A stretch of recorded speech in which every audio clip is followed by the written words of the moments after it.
Friends welcome to Anishka Butterfly. बंधुरा तुम्हारा देखते पाচ্ছ दमदमेर एक एक्सक्लूसिव ভিউ। दमदम माने হচ্ছে যেটাকে বলা হয় নাগের বাজার। নাগের বাজারে বন্ধুরা রথযাত্রা উপলক্ষে কিন্তু মেলা বসেছে। হ্যাঁ, সেটারই একটা এক্সক্লুসিভ ভিউ আজকে আমি আমার চ্যানেল আনিষ্কা বাটারফ্লাইতে তোমাদের সাথে শেয়ার করছি।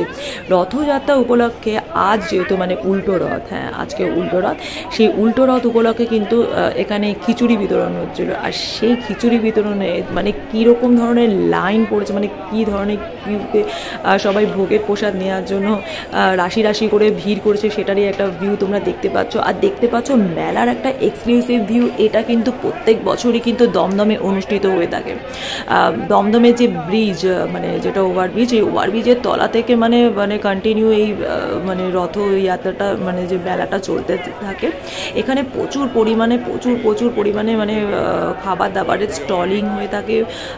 আইসক্রিম থেকে শুরু করে ফুচকা আর বাচ্চাদের মনের মতো সমস্ত খাবার দাবারের কিন্তু প্রচুর স্টলস কিন্তু এখানে মানে বসে থাকে। দেখতে পাচ্ছ ফুচকা খাওয়ার কীরকম ভিড়। আর এখানে মানে প্রচুর ধরনের হকার্সরা ভিড় করে থাকেন। যেহেতু এইটা একটা মানে বেশ কিছুদিন ব্যাপী এই মেলাটা অনুষ্ঠিত হয়ে থাকে, সেই জন্য প্রচুর দূর দূরান্ত থেকে কিন্তু লোকেরা এই মেলাতে অংশগ্রহণ করার জন্য আসেন। আর এই দেখো যেটা হচ্ছে এই মেলা মানে রথযাত্রা উপলক্ষে যেটা এক্সক্লুসিভ খাবার, সেটা হচ্ছে জিলিপি আর পাঁপড় ভাজা। দেখো কী হারে ওরা জিলিপি বানায়, কত স্পিডে একসাথে কতগুলো জিলিপি কিন্তু ভেজে নেয়। আর একসাথে সবগুলো ভাজা হয়ে গেলে কিন্তু রসে চুবিয়ে নেয়। এর আগেরও একটা ব্লগে আমি দেখেছি, মানে আগের এরকমই একটা ব্লগ আমি তোমাদের সাথে শেয়ার করেছিলাম রথের মেলার। আর দেখো এগুলো হচ্ছে এক ধরনের মিষ্টি গজা, ছোট, আর এগুলো হচ্ছে নোনতা গজা। আর বিভিন্ন ধরনের মিষ্টি ছোট গজা, চিট, বাদাম, তারপর পুরীতে যে সমস্ত গজা পাওয়া যায়, বড় অমৃতি, সমস্ত কিছু সম্ভার কিন্তু রয়েছে এখানে। আর রয়েছে প্রচুর ধরনের এক্সক্লুসিভ জামা কাপড়ের কালেকশন বন্ধুরা, রয়েছে সফট টয়েস যেগুলো বাচ্চারা খুব পছন্দ করে। তারপরে বাচ্চাদের মনের মতো প্রচুর ধরনের মানে অ্যাক্সেসরিজ রয়েছে।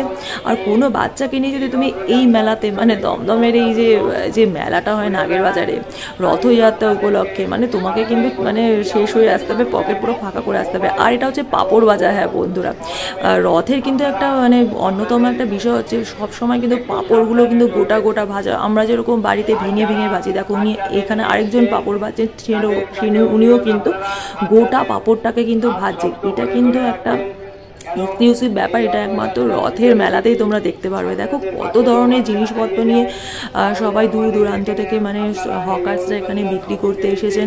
ব্যাগ থেকে শুরু করে ম্যাট থেকে শুরু করে বাসনপত্র, আর ঘরে ডেলি ইউজের জন্য যে সমস্ত জিনিসপত্র লাগে, যেরকম বালিশের কাভার থেকে শুরু করে বালিশের, দেখো কি সুন্দর ছোট্ট আর্টিফিশিয়াল পাখি বিক্রি করা হচ্ছে। মানে এগুলো খেলনা টয়েস, কিন্তু বাচ্চাদের ভালো লাগার মতো। এই ভাই কিন্তু একজন হকার, তিনি বিক্রি করছেন। এটারও একটা এক্সক্লুসিভ ভিউ তোমরা দেখতে পাচ্ছ।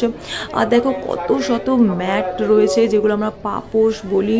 তারপর দেখো মাটির কত রকম জিনিসপত্র নিয়ে, ঘোড়া থেকে শুরু করে বিভিন্ন রকম জিনিসপত্র প্রচুর পরিমাণে কিন্তু বাচ্চাদের ভালো লাগার মতো জিনিসপত্র এখানে বিক্রি করা হয়। এমনকি মনে করো যে আমরা যে পিঠে পুলি বানাই, যে সাজ, সেই সাজও কিন্তু এখানে বানানো হয়, এবং গাছের চারাও কিন্তু এখানে পাওয়া যায়।